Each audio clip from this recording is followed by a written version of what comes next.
Hey, what is going on, everybody? Hope you've had a great weekend. Hope you've had a great week or wherever you're at, and hope you're having a great evening, night, or whatever. So, there's this game called Kaku Ancient Spirit that just released. In fact, it actually came out of early access. So, it went full 1.0 on the 12th and recently. So, it's been getting a little bit of a buzz, and I actually got a code for this a little while back. So, that's kind of why I've been a little bit behind on the content, because this is a long game. And so, I've been trying to play, trying to get enough content and footage, and also just enough time to like actually sit with my thoughts and kind of give you what my thoughts are about this game, because this is a pretty fun game. Gave me some good Zelda vibes. This is actually developed and published by a company by the name of Bingo Bell, and so like I said, it started in early access in May of last year, and it just released in 1.0.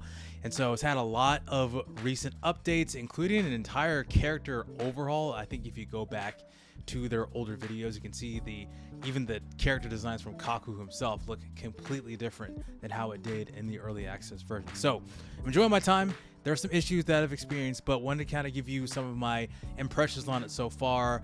I'm about 14 plus hours into the game, and this game is long, so I feel like I've barely even scratched the surface, and that's me like playing 14 hours of this game. And so I'm in there, and so I'll probably make a video whenever I do finish the game, just to kind of give you my kind of final full thoughts on this game. But that may be for a while, because I gotta get through this game. I gotta get through it, but I'm having fun with it. But before I get into what this game is and what you're doing in this game, let me give you a description from the Steam page. It says Kaku Ancient Spirit is an open world action adventure combining exploration with puzzles and dynamic combat. Go on a journey across a sprawling continent as Kaku, a boy tasked to restore balance to the land, brave the 4 elemental regions with the help of Piggy, his powerful companion, and conquer their lords. There's a lot of gameplay elements in this, and man, there's a lot. I remember I was taking notes on this. I was like, okay, what do you actually do? And there was a lot going on in this game, which speaks to how much of content they put in this. So what do you do in Kaku Ancient Spirit? So your basic movement, you have run, sprint, jump, double jump, a lot of puzzle solving mixed in with platforming, and tons of exploration, as you're probably seeing from the footage right now. Think of any Zelda game that kind of fits into the genre. And Kaku himself and enemies have health and stamina bars. So you have your health bar up top in the red, and you have a stamina bar below there on the blue. And I'll talk about the other 2 bars that you're seeing there in the left hand corner. Combat is actually split into 3 separate skill trees. So the first one is you have your attacks, your basic attacks with your club. You have different combo attacks that chain into each other, and some of them drain your stamina as well. I'll talk a little bit more about that later, because you can also upgrade them as well. There's also an arm blade you get. That is the second part of the skill trees, which does poise damage, which is essentially what your drains stamina.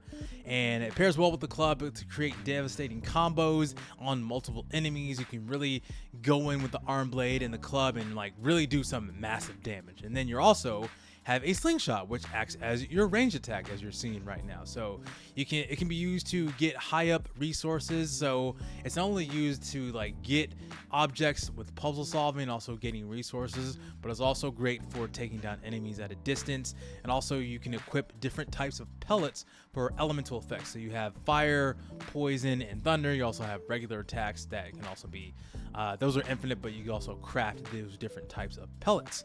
And so those are kind of the basic skill trees that you're going down in this game, but you also have some specific abilities related to each version of the combat. So you have some larger AoE attacks that can be unlocked, and I'll talk about where you unlock those in a second. And maybe I have that in the footage, I don't remember, but I'll talk about it nonetheless. But you also have this awakening with the power of Saga, which essentially is what the god is of this universe. And so you have the powers of Saga early on in a cutscene. When you first start in the game, you basically are getting blessed by the gods to unlock their abilities to defeat all of these people. So it's kind of like a double trigger from DMC. That's like the best way I could describe it. It's kind of like you're just popping like a super meter, and you're going about and you're invincible. You're not invincible, but you have just a giant spear that you're summoning and does damages to health and stamina as well. But one of my favorite things that you get to do in this game is you get to use unique abilities with Piggy. So Piggy is this animal that you see flying around. It's kind of like a less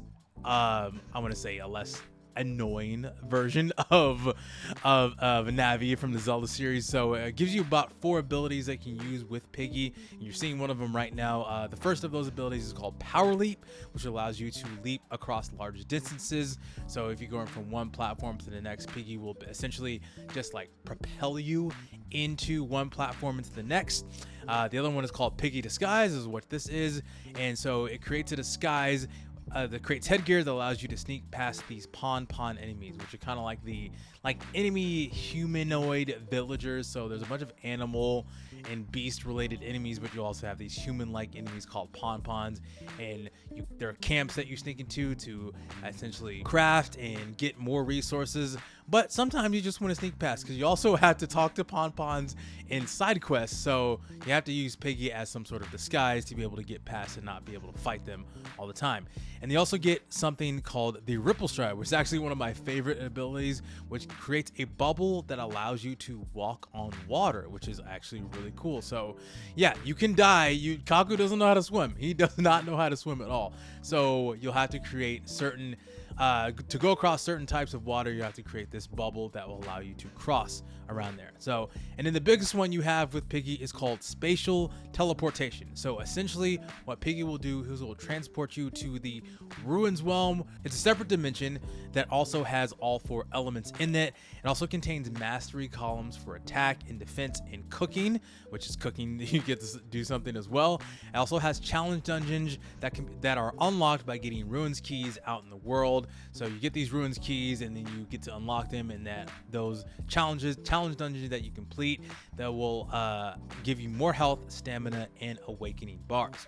And then there's also crafting at the pawn camps. I already talked about that already. You get cooking from items that heal, refill stamina, and increase attack and defense. And they're found literally anywhere. You just run around and you actually just press the button and you run into them, or you hit them and you also just collect them and you craft and you correct them, just like any action adventure game. Just a lot of crafting.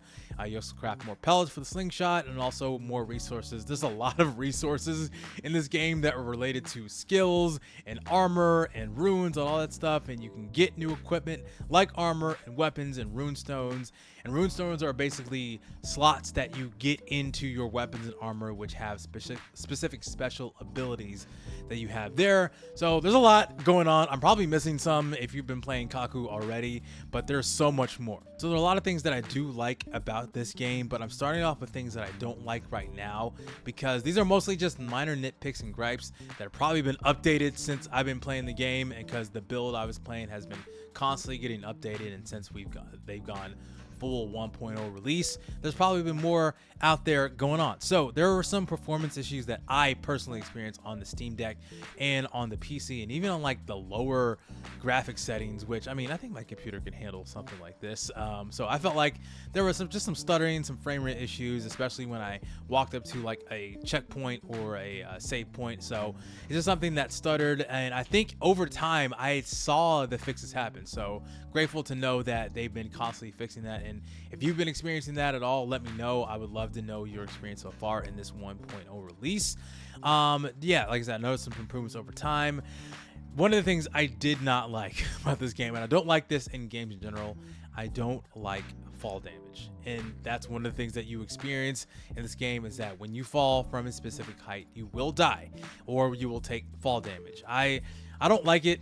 It's a personal preference. It makes you focus on the other game mechanics, but sometimes I feel like I just want a sequence break. Like, I want to jump from this area to this area right now without having to worry about fall damage whatsoever. So it's just something that I don't really like. So open world should really mean open world. So I hope that would be something that I could experience, but fall damage is real in this game, so it's a little bit of a frustration for me. There's also like hold to confirm when you're exiting or you're going to specific parts of the map. So I just really wish I could toggle that off or on, and I didn't really see that in the options. So I didn't really like hold to confirm. And also I felt like the text was not as stylized as I thought. I felt like the text was a little bit more generic, kind of tends to throw off like the feel of the game, kind of immersion breaking. I don't know. I don't know. That was like a super minor nitpick, and also a very like thing that I kept thinking in my brain as I was playing this. Is like, man, this really feels like a Zelda game. I feel like I'm scratching the Zelda itch because I don't really play a whole lot of Nintendo games right now. I don't really own a Nintendo Switch right now, and so this is kind of scratching that Zelda itch. So it's like, I mean, you go off what you know. I mean, I looks like they really have a lot of inspiration from the Zelda series, which Zelda is a great series to have inspiration from. But I just felt like I kept thinking about Zelda as I was playing Kaku, but I feel like Kaku has its own personality and style throughout, specifically with all of the abilities. So what do I like about this game? I feel like the world was very vibrant and I could enjoy the different themed worlds based off the elements. I love the primordial setting and the vast amounts of lore to collect. There's a lot of lore. There's like books, there's stone pillars that you are collecting to kind of flesh out an entire like statement when you go back to your hub world. And I wasn't sure about the combat at first, but once you start unlocking abilities and as you get more gear, there was a lot more. There was a bunch of customization with armor, weapons, and rune stones. There was so much going on in this game, and it's hard for me to really parse down a lot of the mechanics and feel.